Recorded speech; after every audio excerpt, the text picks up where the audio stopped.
So, pakibati muna yung katabi natin. God bless you and good afternoon. Okay. So, actually, nang mabasa ko yung ating theme ay year-end Thanksgiving and First Fruit Offering. Actually, yung binasa natin kanina, unless the Lord build the house. Ako po'y naniniwala na ang Panginoon ay meron pong napakagandang plano sa buhay ng bawat isa. Amen? Okay, so ang aking pong preparasyon ngayon ay i-explain ko lang ng briefly yung about the Thanksgiving and the First Fruit Offering, pero magdidwell tayo doon sa paano magiging consistent. Kasi maraming churches today na ningas-ugon. Pagkasabihin katabi mo, naintindihan mo ba yung ningas-ugon? Okay? Pag hindi niya naintindihan, sabi mo, baka ikaw yun. Okay? Alam niya ningas-ugon? Ang bilis, di ba? Magkaapoy, nagablab, paglingon mo, wala na. Okay, so, ang gusto ng Lord, I've been asking God for this, ang gusto ng Lord, hindi lang ningas-ugon. Anong date ngayon, Pastor? January 20. Baka mamaya, ang galing natin, ang ganda natin, pang January 20 lang. Pagdating ng 27, patay na. Okay? So, ang gagawin natin, explain ko lang briefly kung ano ito, and then focus tayo sa paano maging consistent. Gusto nyo ba na every Sunday, Thanksgiving, tsaka First Fruit Offering? Parang yung iba, parang ayaw eh. Gusto nyo bang ganon? Diba? Kasi pag palaging may Thanksgiving tsaka First Fruit Offering, isa lang ibig sabihin ng ang ibig sabihin lang noon, yung mga pinili ng Panginoon ay talagang pinagpapala ng Diyos. Okay? So wag lang yung pang 20 lang. Okay, ano po, iba sa inyo, prepared na prepared talaga. Talagang inaano pa siguro. Baka yung iba ay talagang hinahanda niyo pa mabuti. Pero huwag kayo mag-settle doon sa January 20. Mag-settle kayo doon sa everyday na kayo ay nakakapag-Thanksgiving at nakapagbigay ng offering sa Panginoon. Yon ang kailangan natin. Amen? Okay, gaya ng sinabi ni Sister kanina, papasadahan natin yung ano ba to? Ano ba itong Thanksgiving? Okay? But before ako magpatuloy, pwede bang wala mo na mag-isip ng ulam mamaya? Wala mo na mag-isip ng SM mamaya? Wala mo na mag-isip ng kahit ano. Kung may problema kayo, itabi nyo na muna. Hayaan natin si Lord ang mag-solve ng problem natin. Pwede ba ako makahingi ng gano'n ba katagal? Gano'n katagal? Okay? Okay, so, tingnan natin kung anong gagawin ng Lord. Pero I believe, papunta pa lang kanina, pagpasok ko pa lang dito, lakas ng presence ng Panginoon. Praise the Lord. Yes, mayroon tayong kanya-kanyang personality kasi sa loob ng church. Pero gusto ko matandaan natin, di kayo nagtaka, bakit hindi lahat sa church mababait? Hindi. Ayoko ng plastic. Okay? Bakit hindi lahat sa loob ng church kasundo mo? Okay? Parang may nanggigigil Okay? Bakit hindi lahat sa loob ng church? Okay. Alam mo bakit?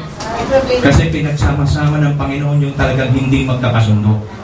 Para patunayan sa inyo, nasa tao, hindi magkasundo, pero sa Diyos kaya niyang magkasunduin. Amen? Kaya magpasalamat tayo. Kung mayroon man tayong mga pinagdadaanan, hayaan natin ang Diyos basta tayo, tapusin natin yung pinapagawa sa atin ng Panginoon. Amen? Sige, tayo muna yung manalangin sandali. Let's just bow down our heads, just close our eyes. Lord, kami po ay nagpapakumbabang dumudulog sa iyong banal na trono. Gaya ng iyong paanyaya sa amin, dumulog kami sa trono ng biyaya. Sa mga oras na ito, nagpapasalamat kayo, binigyan niyo kami ng pagkakataon makapagpasalamat at makapagkaloob ng aming unang ani. Gayunpaman, ibig namin kilalanin sa mga sandaling ito na kayo po ang may akda at nagmamay-ari ng lahat ng meron kami ngayon. Panginoon, kahit ang aming buhay. Kaya sa mga sandaling ito, Lord, dalangin ko na iyo pong alisin ang lahat ng kaabalahan, lahat ng pag-aalala, lahat ng ibang isipan na hindi nakatutok sa iyo. I pull down all strongholds in the name of Jesus, and I demolish it all in the name of Jesus. And we just declare, Lord God, the power of your word to be released in our midst. Holy Spirit, take over right now, Lord Jesus, hanggang sa matapos ang pangangaral na ito. Hayaan mo, Panginoon, na parang tabak na magkabilang talim, Panginoon, na ito, Panginoon, ay puputol sa lahat ng kahinaan, puputol sa lahat ng gawa ng kaaway, at ang lahat ngayong hapong ito ay lumaya, Panginoon, sa katotohanan buhat sa iyo. Salamat po ng marami. Holy Spirit, right now I pray for your holy presence to saturate this place and let every mind, every heart, and every person in this place, Lord God, be blessed by your word. Thank you so much, Lord. In Jesus' name we pray. Amen and amen. Mag-ingay muna tayo. Can we shout hallelujah? Amen. Praise the Lord. So pag ganyan sinabi ko, pasadaan natin, Psalms 24 verse 1. Atras lang ko kayo ng konti. Sa Psalms 24 verse 1, ang sabi, the earth is the Lord's and everything in it, the world and all who live in it.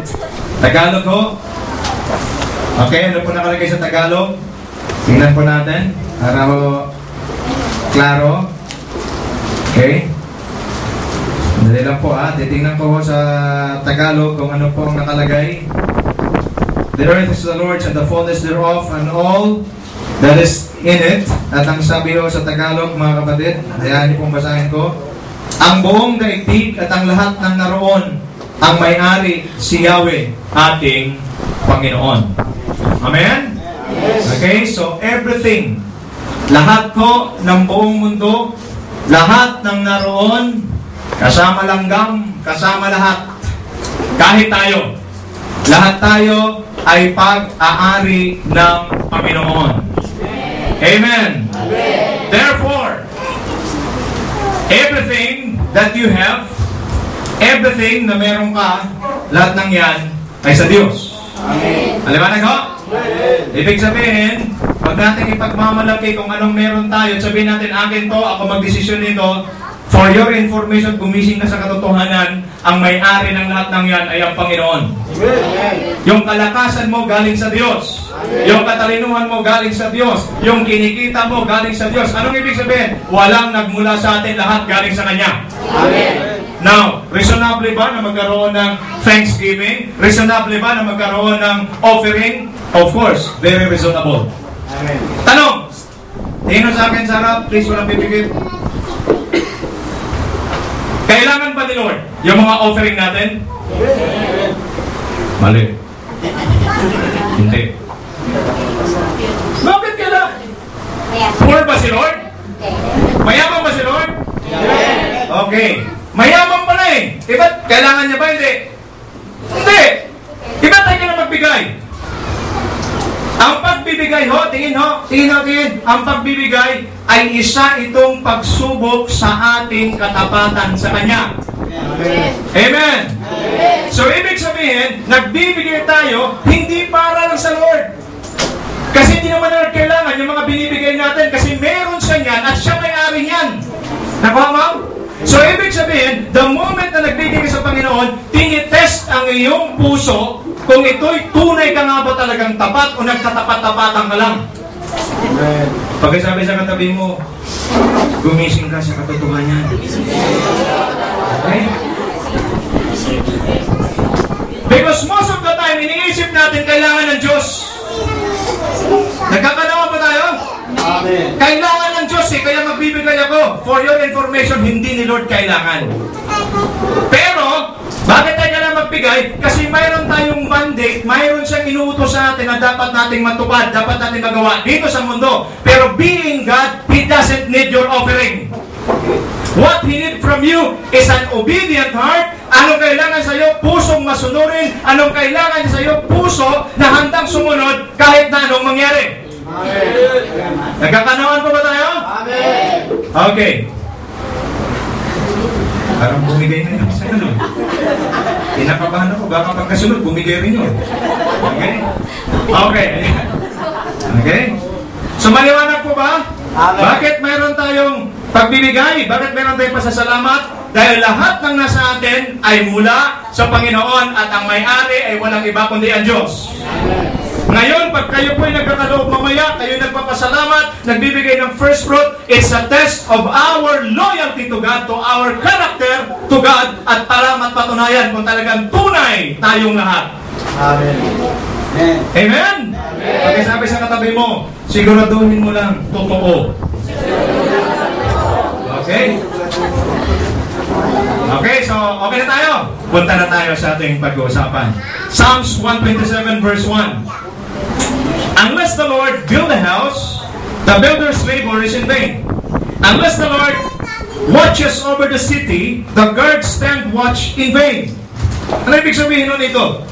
Maliban nga na si Yahweh ang magtatag nitong bahay, ang ginawa na nagtayo ay wala ring kabuluhan. Maliban na si Yahweh ang sa lungsod ay gumabay, ang pagmamasid ng bantay ay wala ring saysay. I entitled our message today, A Good and a Right Start Leads to a Good and a Right Finish. Ang isang mabuti at tamang pagsisimula ay magwawakas din na isang mabuti at tamang pagwawakas. Hindi po lamang mabuti, kundi kailangan tama. Okay, get ready po mga kapatid. Dito, makita natin, the most important thing, or the most important part of constructing a building is its foundation. Sa isang bahay, pag nagtayo ho, anong importante? Pundasyon. Pakisabi sa katabi mo, pundasyon. Kasi pwede tatay magtayo ng malaki o mataas na bahay, pero mababaw ang pundasyon. Ano ho ang testing sa pundasyon? Lindol. Kaya pag naglindol, todas. Okay? So napaka-importante yung pundasyon. Now, what is a foundation? A foundation determines the strength and the capacity of a building to carry its weight. So napakahalaga ho, yung iba nag-spend ng millions para lamang mag-create ng foundation. Okay? Hindi ho basta-basta magpatayo ng bahay. Kaya nga ho, nakakatakot yung biglang tumayo. Natatakot ako sa mga mabilis tumayo. Yung mabilis, nalingon ka ng paglingon mo, meron na. Tapos gigibain mo ngayon pagbukas, meron na rin ulit. Okay? It is very questionable. Now, the Bible says, unless the Lord build a house. What does it mean? It speaks about the one who builds the house. Importante ho kung sinong builder ng bahay na yon. He should be an experienced builder. Dapat ho, pag kayo magpatayo ng bahay, kailangan ho, eksperto yung nagpatayo o yung nagtatayo. And most of all, he should have a track record that proves his success in all his projects. Most of his clients will testify and recommend him because of his excellent work. Ano ibig sabihin? Dapat yung nagtayo ng bahay mo, hindi lang basta-basta dumampot ka lang, wala kang trabaho, sige, tayo mo yung bahay ko. Delikado yan. Tsatsakin ko sa iyo, pa-L yung bahay mo. Okay? So dapat maintindihan natin, dapat yung magtatayo ng bahay ay talagang experience, marami ng track record at marami na nagtetestify. Magaling yan. Okay? Now, what do you want to build your house? Of course, an expert builder. Of course, we will choose an expert builder.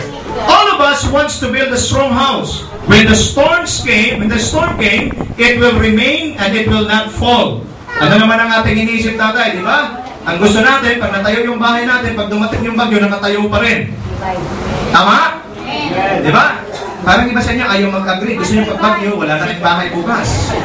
Okay? So, kailangan yung bahay natin, kahit anong pagdadaanan, nakatayo pa rin. Bakit? Magaling yung nag-build. Nagkakanuhan? When I did to read this, kasi medyo yung mata ko ho, lumalabo na kasi 31 years old na kasi ako ngayon eh. Okay? 31 years old na ako. So, isa lumabo. Kasi sinabi ko, nang maliban, nang binasa ko to, nang maliban ang Diyos ang magtayo nitong buhay. Sabi ko, parang buhay yung nabasa ko. Pagtingin ko, bahay pala. Of course, we can relate bahay to buhay. Pwede ba? Pwede ba tayo mag-agree? Pwede na rin ano? Yung buhay, bahay, buhay. Okay, now, let's relate it to Christian life. Tingnan natin. Unless the Lord build the house or our lives, it speaks about the foundation. Must be actively, tingin ho sa akin, this 2013, napakaganda pastor ng ginawa nyo. Thanksgiving kagad, entrada, saka first fruit.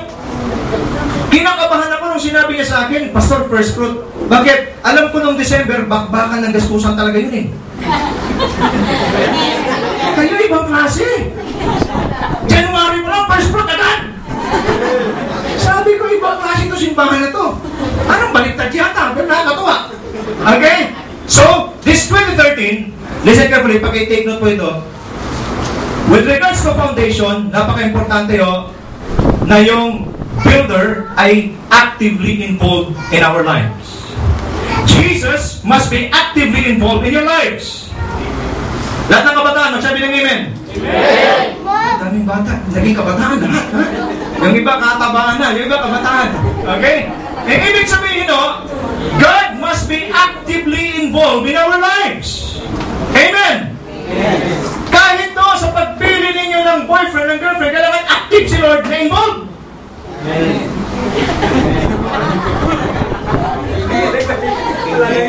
Bakit tayo sumasagot? Okay? Pakinggan niyo po mabuti, ang kondisyon, unless the Lord. Sabi sa Bible, maliban na ang Diyos. Tingin sa akin, kahit anong success meron ka, kahit anong pang nagawa mo, ano pang narating mo, pag hindi involved si Lord dyan, sasabihin ko sa'yo, mahinang pundasyon yan. Ulitin ko. Kahit ano pang narating mo, ano pang inabot mo, ano pang success na sinasabi mo, pag hindi involved si Lord dyan, kabahang ka. Bakit? Isang araw, paano kita may mga, unless the Lord build the house. Anong ibig sabihin? Kailangan this 2013, it's a good thing, it's a good month to start, beginning of the year, na tayo po ay mag-involve ang Panginoon sa ating buhay. Kailangan bawat desisyon, especially pag crucial decision, involve si Lord. Amen. Madalas ang ginagawa natin, baliktad. Hindi natin in-involve siya, I can manage Lord. Pag sumablay ng Lord, tulong. Baliktad.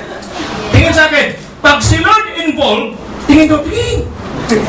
Pag si Lord involved, habang nagpaplano ka pala, nagpipray ka, in-involve mo siya, pag sumabit ka, tiyak sasama siya. Bakit? Involved siya eh. Amen? Amen?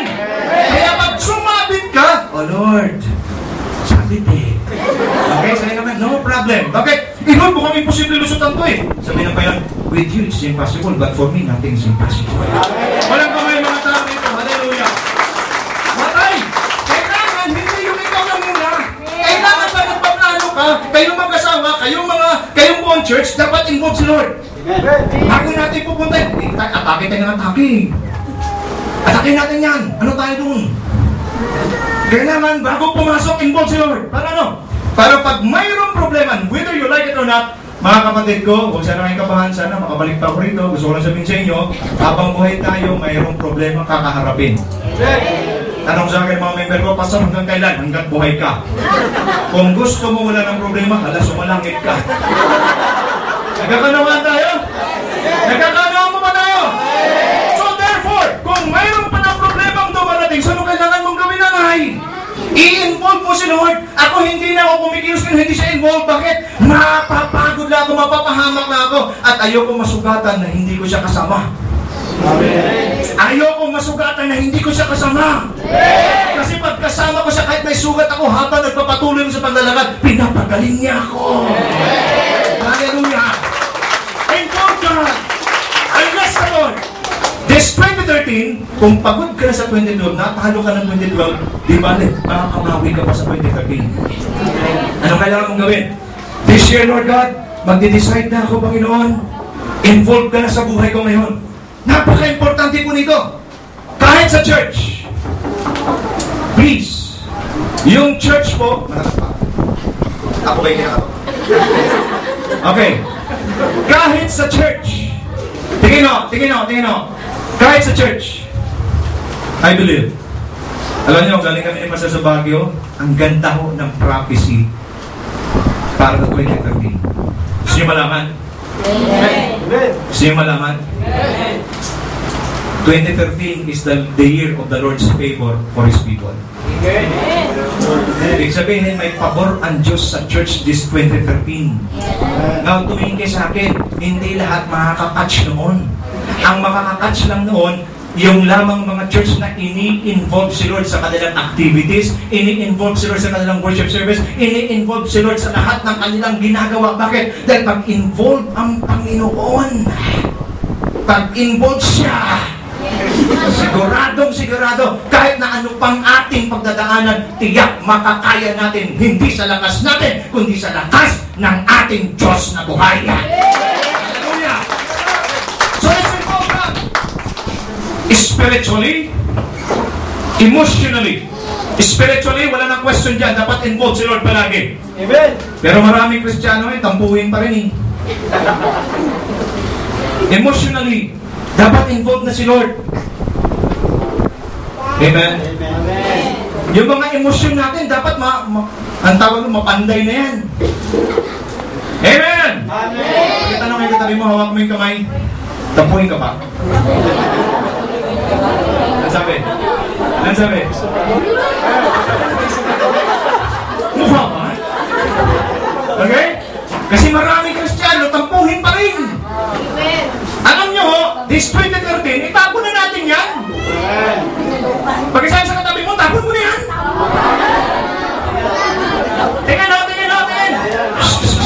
Tingin.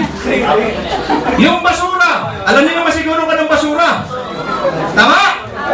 Tingin, basura. Mabaho. Okay?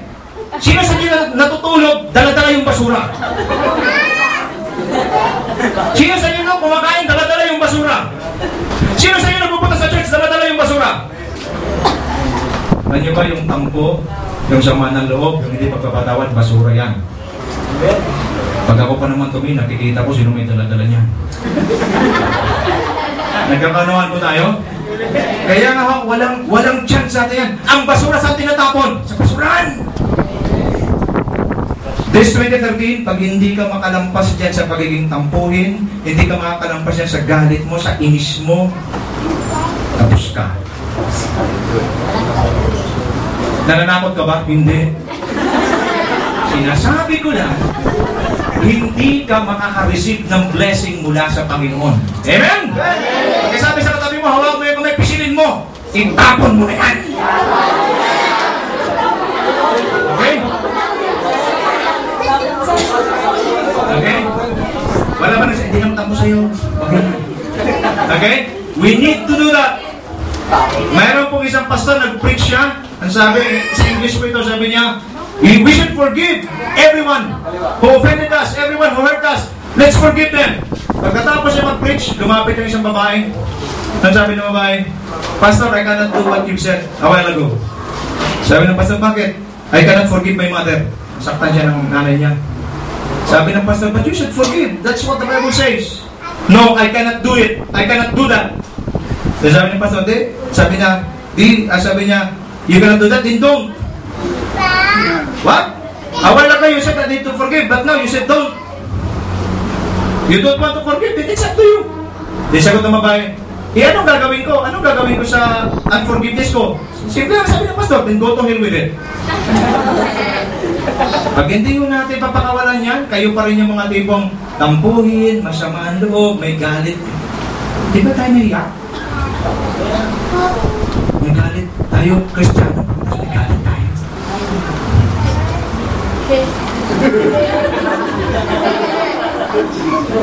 Galit ako talaga eh. Hindi ko talaga mapapalampas eh. Kapatid, di mo kaya yan mag-isa. I-involve mo si Lord. I-involve mo si Lord. At si Lord ang magbibigay sa iyo ng pag-ibig. Pag nakita mo yung kaaway mo, sabi mo, para sa angel. Dati, pag nakita mo, dito lang fallen angel. Ngayon, angel na talaga siya. Bakit o? Kaya namin introduction kanina? Alala introduction kanina? Pinagsama-sama tayo, hindi talaga lahat sa loob ng church makakasundo mo. Pero binibigyan ka ng Lord ng isang hindi makasundo para patunayan sa iyo, hindi mo kaya ng Diyos gawin.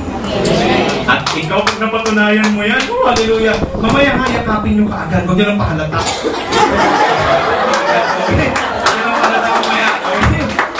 Okay, physically. God must be involved physically. God must be involved financially. Hallelujah. Ito naman ang hapon natin, 2013, blessings. You know what? always involve God in your finances. Be a faithful giver to God. Amen. Bababalikin pa ba ako rito? Sabihin ko na. Magalit na magalit, hindi naman sinasabi ko lang na ito. Bawal ang magnanakaw sa loob ng church. Amen. Parang nabulunan. Ulitin natin. Kasi walang magnanakaw, lumakapasok sa langit. Ulitin ko ha. Bawal ang magnanakaw sa loob ng church. Hallelujah, tinamaan siya. Buti ka sa kanya. Okay. Ulitin natin. Medyo may mga umasim eh. Hindi ko titigilan hanggang hindi mapangiti. Okay, ulitin natin. Bawal ang magnanakaw sa loob ng church. Yes.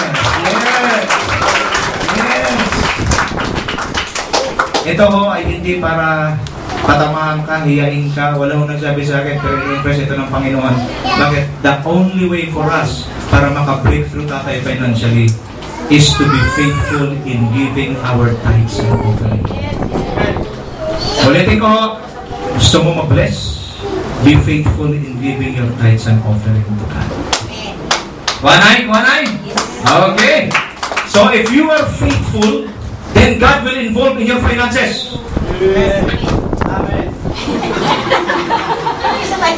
Alam niyo, mga gusto niyo lang talaga yung love your enemy, love God. Pag finances na pinag-uusapan, medyo, Pastor, bilisin mo, Pastor yan. Hindi, the church must be faithful in handling their finances. Kaya tingin sa akin, pag nag-involve si Lord sa finances mo, you will never be the same again. Amen? Amen. Kailangan pa nag-involve si Lord sa finances mo, mayroon huyang kategorya na sinasabi sa Bible. Kuha! Gusto mo mag-involve sa Lord? Ang lakas na daw mo mag-pray. Lord, i-bless mo kami. Panginoon, 2013, may talagang Lord. I rebuke you kung ngayong umaga o ngayong hapon, bibigay kayo ng inyong first fruits sa Thanksgiving, dahil sabihin nyo lang, Lord, binigay ko. Para tayong mga hold-upper. Nagbigay ako, Lord. Bless mo ko. I-bless mo ko. Bibigay ako ngayon. Kung hindi,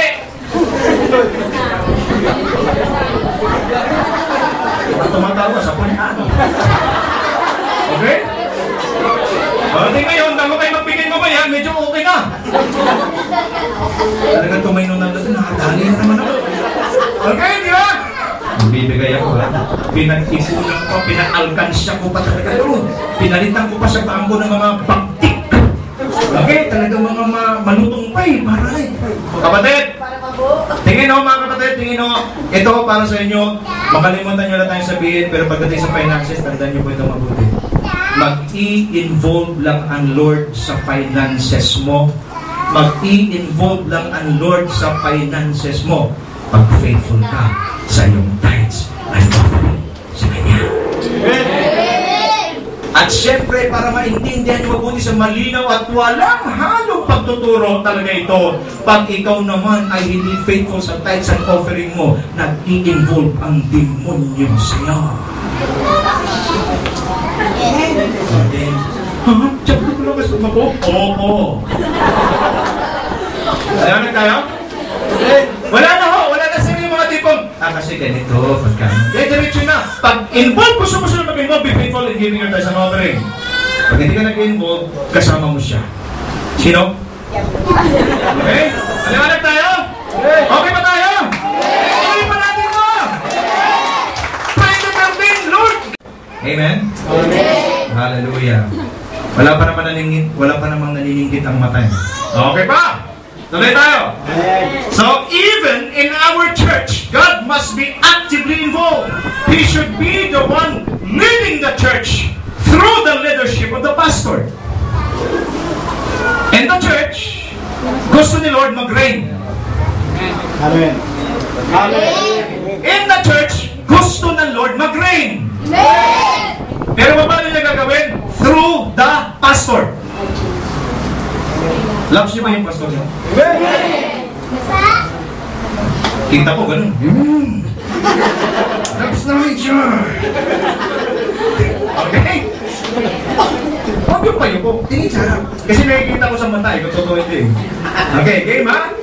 Ay, yung iba talagang pinipilit na nilabas. Gusto ni Lord mag-involve sa church. Lagi yung tingnan. Lagi yung tingnan. Si Lord, gusto niya mag-lead sa church. Pero hindi siya mag-lead bilang espiritu. Kailangan niya ng representative. This 2013, kung gusto niyo yung Mighty One, ganda ng ano niyo, logo niyo, pag nakita ko lang, sabi ko talagang, patay kong patay itong mga ito, ibang klase. Mighty Warrior talaga eh. Sinabi mo kay Mrs., grabe ito, mama, tingnan mo. Pero nakita ko, walang tao sa loob, puro lang forma. Di ba? So kailangan may tao sa loob yun. Yung ano, nakaba natin? Okay? You want God to lead your church? You want God to lead your church? Then, love the man of God. Okay? Huwag na natin anuhin, huwag natin guluhin yung ano, ibig sabihin yung sistema. Tatay, kung gusto mo si Lord maghari dito, mayroon siyang protocol. Mayroon siyang protocol. Naunawa natin, may guidelines. Anong guidelines? Mayroon akong representative dyan, sundan nyo lang siya kasi siya yung aking pagbibilinan ng lahat ng gusto kong gawin sa loob.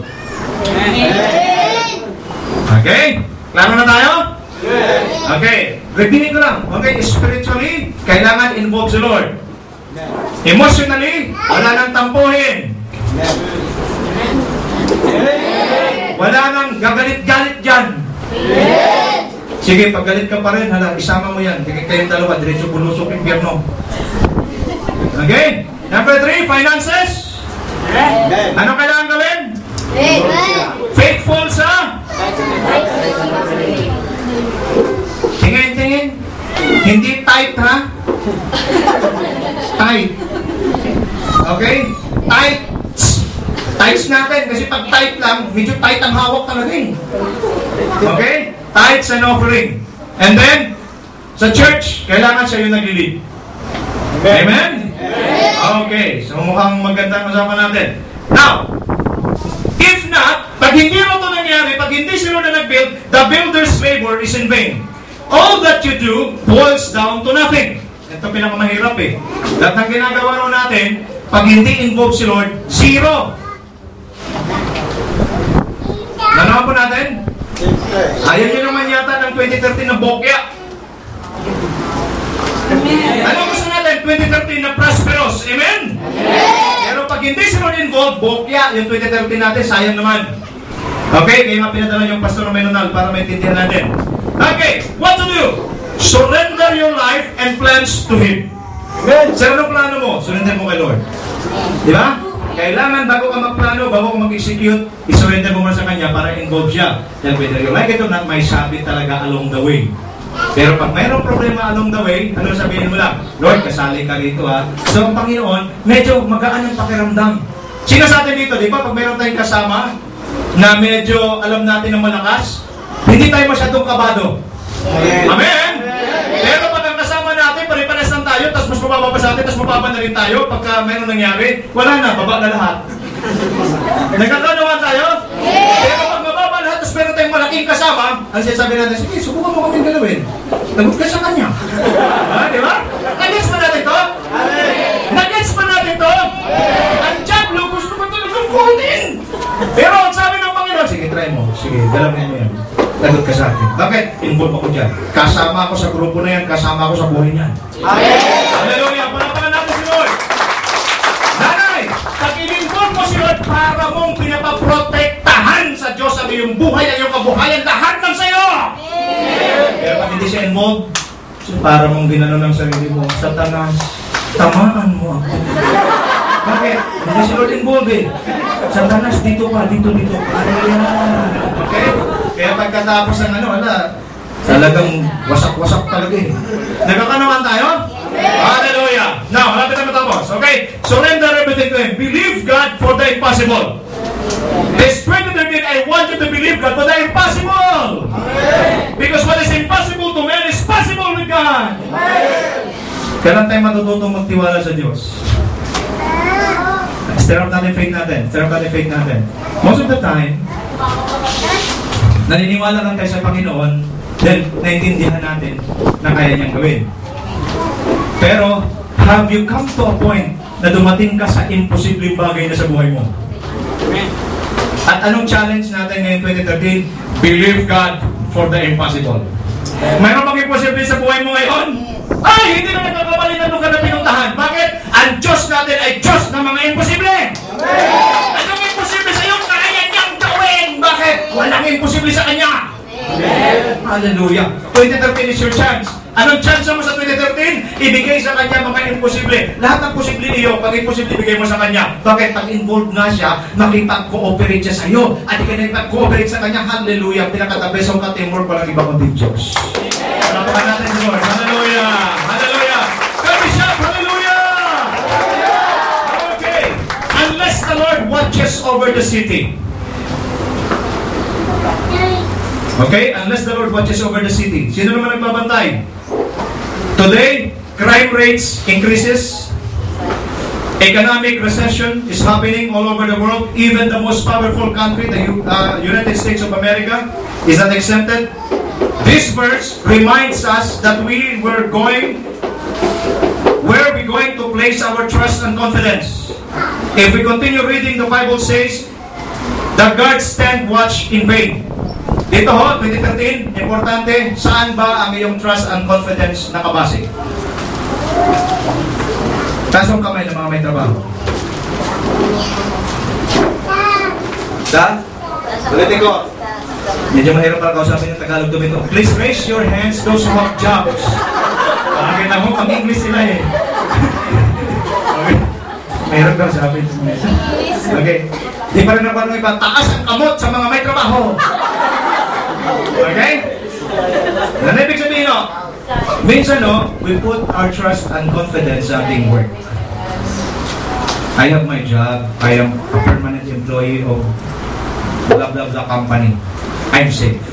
Kaya na sa akin, sabi ko sa 27 verse 1b, unless the Lord watches over the city. The guard who watches the city will be in vain, yung kanyang labor. Ano ibig sabihin ito? Pag ang ating confidence nasa trabaho lang natin, di na po, wag na po tayong lumayo. Yung aking asawa po, dati po siya regular employee. Okay? Sa isang electronics company. Napakasarap po. Pag kami ho ay nagde-date, doon po kami sa mga medyo mamahalin ng konti. Bakit? Eh, may sweldo eh. Regularly. Saka ang isip natin, pag permanent ka na, akala mo hindi ka na mabubunot. Akala mo hindi ka na matitinan kasi permanent eh. Permanent ba? Permanent na talaga ako dito. Isang araw, nagulat po ako. Tumawag sa akin, magsasakumpanya namin. Nung magsara yung kumpanya, sabi ko, wala pala yun sa kumpanya, wala pala sa regularization. And then, we begin to live by faith. Until now ho, simula nung siya yung tumigil, that was 1997. 1997! Since 1997 until now, yung misis ko hindi lang siya nag-work. At praise the Lord. Makikita naman natin sa resulta ko ng kanyang sarili. Okay? Ano ibig ko sabihin?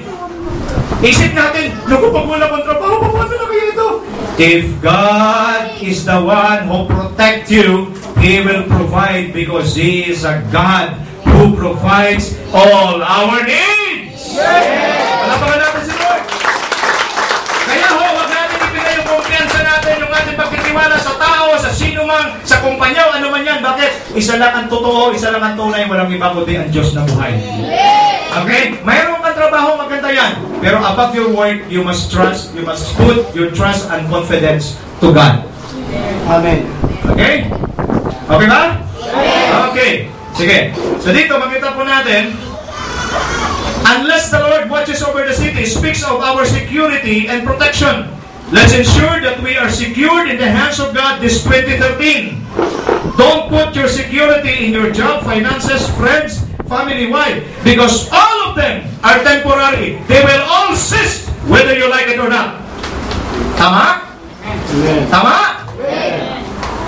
Kahit ikaw pa'y nag-gym, ikaw pa'y nag-exercise, Lahat na yan, ginagawa mo na lahat. Pagdating mo ng 65, yun lang ito na retire ka. Amen. Alam niyo ba yun? Hindi. Kahit gaano pa kamatso, kahit gaano pa patalaki, pagdating mo ng 65, sabihin mo, hindi, kaya ko pa eh. Sabi ko pa, umalis ka na. Hindi na pwede. Matanda na ka. Nagkakalaw pa ba tayo?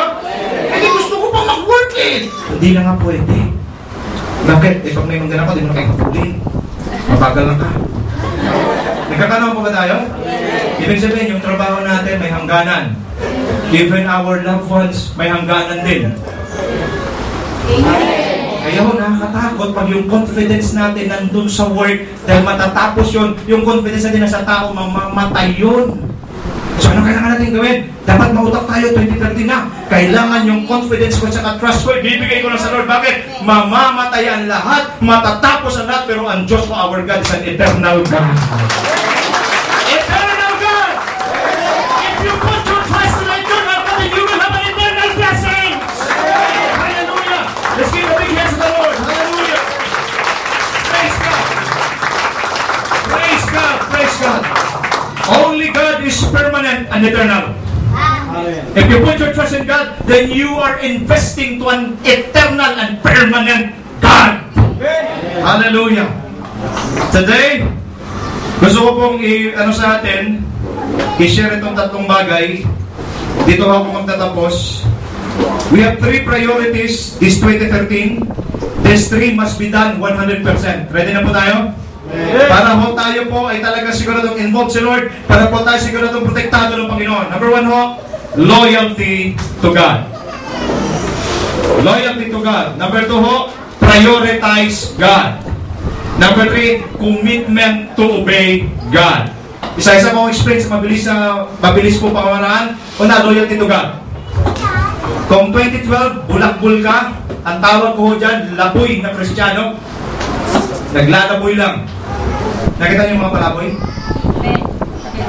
O, mantin yung katabi mo. Okay? Maraming Kristiyano naglalaboy lang sa church. Pagpunta sa loob ng church, pagpupo.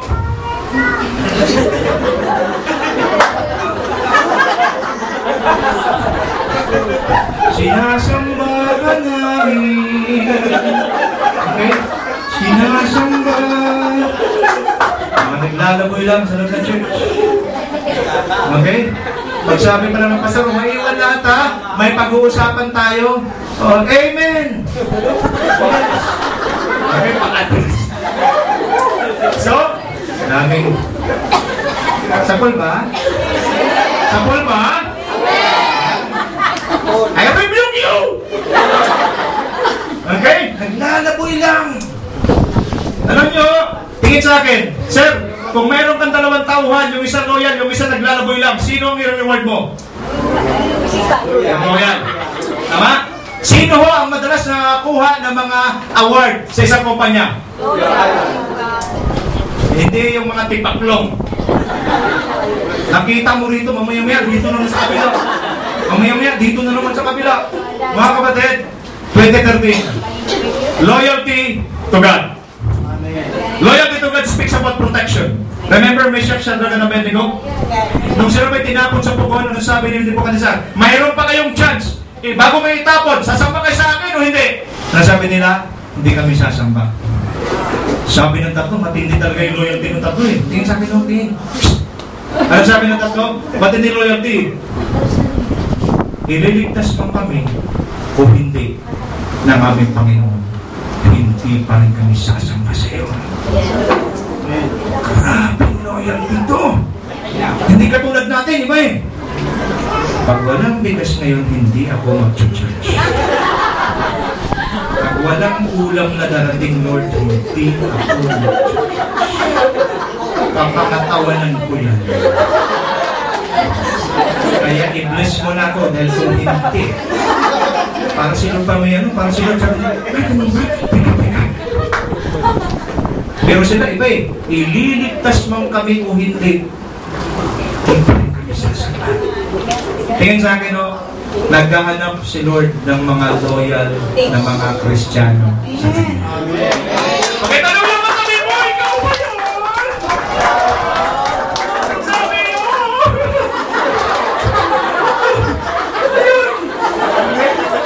Kasi marami Kristiyano, tigil na natin yung palaboy-laboy tayo, ha?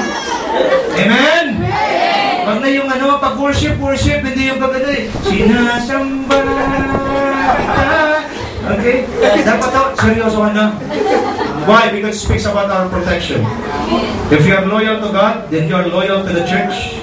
You are loyal to the leadership of the church. That's the most important thing in this life. If you are loyal to God, He will protect you. Amen? Pangalawa ho, prioritize God. God must be first. Yun lang nakakuha agad eh. God must be first. Dapat ho, pag dumating yung punto na magkaroon ng pagpili, tatay, habang tumatagal tayo sa Panginoon, ititest yung iyong loyalty at yung priority. Madalas ho nagsasabay. Kasi pag ang Lord merong i-offer sa'yo, ang demonyo meron din. Nung binasa ko ho yung istorya ni Judas, masyado ako na-offend. Kasi meron ako ugali, pag nagbabasa ng Bible, pag gusto ko sumali. Sabi ko, kung makapasok lang sa bed, bugbugin ko na si Judas eh. Ganun ang aking, kasi sabi ko, pero pagkatapos pakainin ng Diyos, pagkatapos bigyan ng kapangyarihan ng Diyos, pagkatapos gawa ng mabuti, hinudas lang siya. Sabi ko, makapasok. Gusto kong pumasok eh. At sasabihin ko, Judas ka tayo. Hindi pwede eh. Nagkakanawa mo ba tayo? At ditong huli, nalaman ko tatay, marami pa ng mas Judas pa kay Judas. Paano? Nagsabay ang gawain ng Diyos, Pastor, at saka nagsabay ang birthday party. Anong pinili? Birthday party.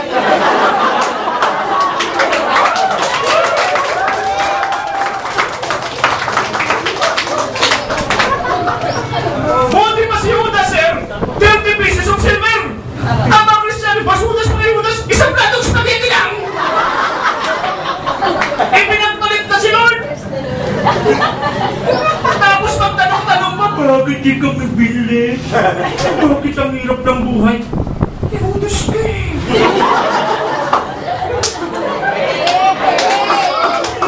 Sabi sa katabi mo, hindi ikaw yun. Hindi ikaw yun. Ulitin mo, sabi mo, tiyak ko, hindi ikaw yun. Okay? Pero kung ikaw naman talaga yun, sabihin, okay? Anong sabi sa Bible? Seek ye first the kingdom of God and His righteousness. And it's not some, but all. All you need. All you need. If you prioritize God and put God first, it will be added unto you. Ang added ba, binabayaran? Hindi. Di ba, pag bumili kayo ng lansones, may tsura talaga na nabili ng lansones eh. Matamis. 1 kilo. Naka 1/4 na. Hindi ko pala sa akin eh. Kaya yung, nagdaramdam na yung tindero. Kaya tindero, mabilis na magtimbang eh. Hindi ko kasi 1 kilo na. Naka 1/4 eh. Kaya lang tayo. Kasi pa, ang kapal pa. Bakit? Pag nabigay 1 kilo, wala pa sobra. Nagkakaluwa tayo. Yung pasobra, hindi binabayaran. Pasobra nga eh. Pero ang ginagawa natin, gusto talaga natin ng pahirapan. Tingin sa akin. Pag hindi mo inuuna ang Diyos, at madalas yung nagtatapat yung gawain ng Diyos sa kagawain ng kaaway. Pag hindi natin inuuna ang Panginoon, paghihirapan natin ang ating pagpapala.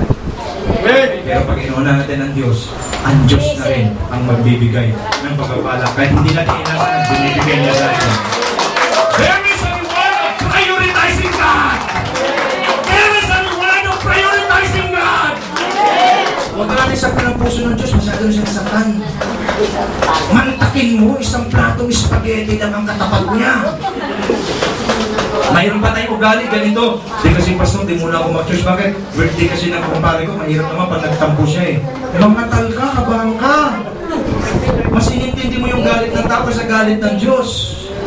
Ating ka sa akin, please take note. Sino take note? Pag-take note ko ito. Hindi palalampasin ng Diyos ang bawat desisyon natin. Hindi natin siya una. I-deal at i-deal niya tayo. Paliwanag mo ba? Prioritize God. Pag sasabi mo, God must be first. Tingnan mo siya sa mata, may pandilisik. God must be first. Okay? Last but not the least, commitment to obey God. Ang ating commitment ho ay conditional. Pag masarap ang buhay, sir, madaling sumunod. Tama? Masarap eh. Grabe, taas. Meron po kaming isang kakilala. Malalaman mo pag mataas ang espiritu niya. Kasi mataas ang talon. Okay, pag ang talon mo ay mataas, ano yan? Bless yan. Pero pag ang talon na lang. Okay, big bless yan. Okay? Ano ibig sabihin no?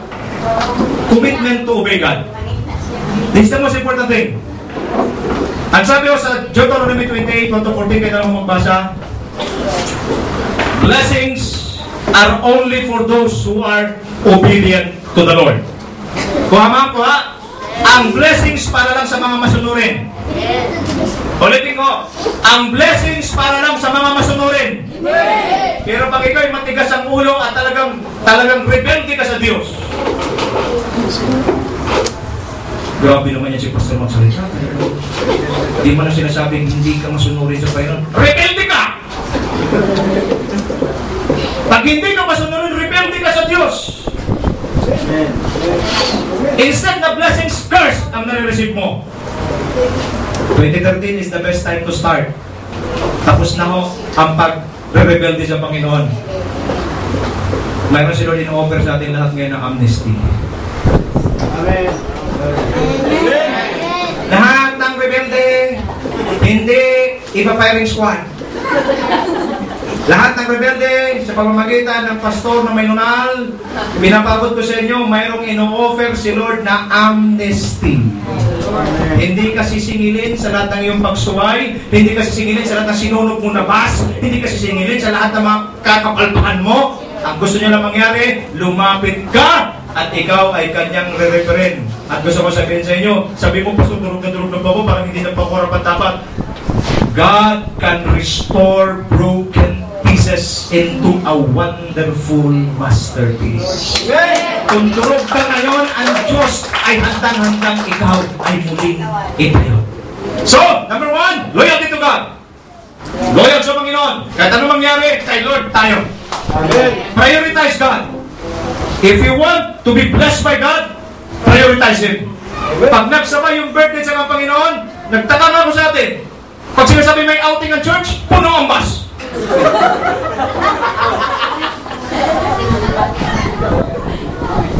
Alas 4 pa lang sa kabila nakasabit na rito. Tama?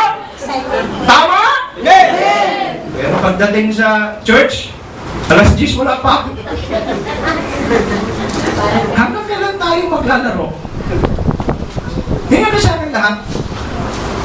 Hanggang kailan tayo maglalaro? Pag-isabi sa tayo, hanggang ngayon na lang. Last na to. Kasi pag hindi natin ito inaayos, 2013, mangyayari ganun na naman. At wala tayo talagang pagkatuto. Hanggang ulit-ulit, tumatanda na lang tayong lahat. Pero papayag ba kayo ganun na lang? No! Amen. Tapusin na natin ito, ngayon na! Amen. My loyalty, Lord, is yours.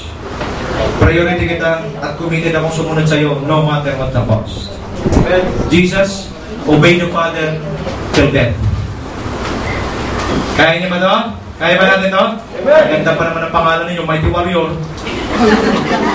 Alam mo, ibig sabihin ng Mighty Warrior, talagang matapang talaga eh.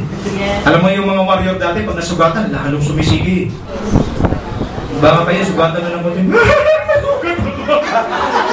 Takbo na kaagad. Mighty Warrior pa po eh. Teka ka naman, stand for your name. Pagkasabi-sabi mo, tumayo tayo sa pangalan ng church natin. Okay? Atapang. Atakas, hindi atakbo ha. Kailangan malakas. Okay, tumayo tayong lahat. Nasaan yung worship team? Dahil yung worship team. Hallelujah, hallelujah. Come on, let's praise the Lord. Let's praise the Lord. Hallelujah, hallelujah. Hallelujah. Come on, give the Lord the best offering. Allow the Spirit of God